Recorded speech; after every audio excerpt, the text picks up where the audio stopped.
Service, dedication, community.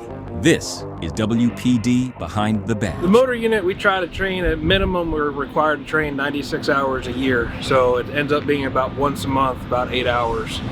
We try to get out here more often just because things pull us away and sometimes we can't always get out there on the specific day. We do slow speed maneuvers, we do high speed maneuvers, braking to make sure that we're the safest that we can be when we're out there on the road. Today we're setting up some of the small cone patterns, the slower cone patterns out here to make sure we're practicing that skill. To become a motor officer, you have to attend an 80-hour training. So it's 80 hours. We normally teach those out there at the airport here in Wilmington, where we're going through these patterns day after day. It's probably one of the hardest trainings that I've ever been through, and most guys have as well.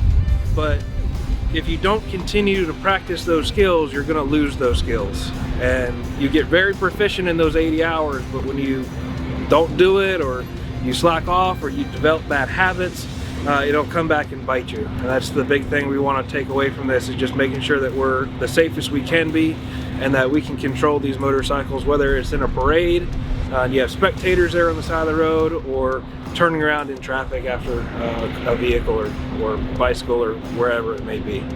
I've ridden a motorcycle since I'm a teenager and rode one in my personal time as well, and then I got on the motor unit 2021 and I've been riding since.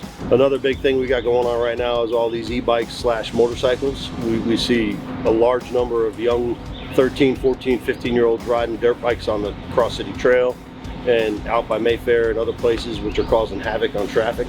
A lot of people are telling us how dangerous they are, and they're cutting them off, not using them, they don't have the right helmets. So they're not operating the way they should, and they're actually operating, most of them are operating a motorcycle on the sidewalk, and they're not old enough to even ride a motorcycle. So there's a big focus on that. Definitely have an advantage on the motorcycles when we are out there enforcing the law as far as speeding or texting, that sort of thing. Oftentimes we will ride a lot of times together, so there'll be two of us.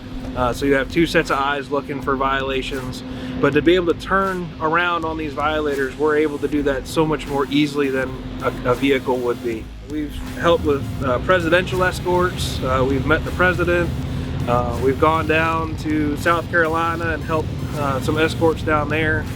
We've helped presidential candidates around town as well doing these escorts, and it's just an absolute blast. I feel like we're able to interact with people a little bit better.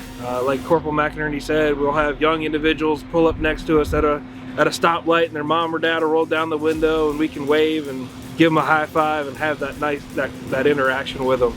And I think that's probably what I enjoy the most. We do offer a motorcycle safety class that's free to attend, and we're always offering those about every other month. So if you ride a motorcycle, you're looking for something to give a little bit critiques on your daily riding, come check it out. It's Bike Safe North Carolina. So there's a website, and all our classes are posted on there for the year.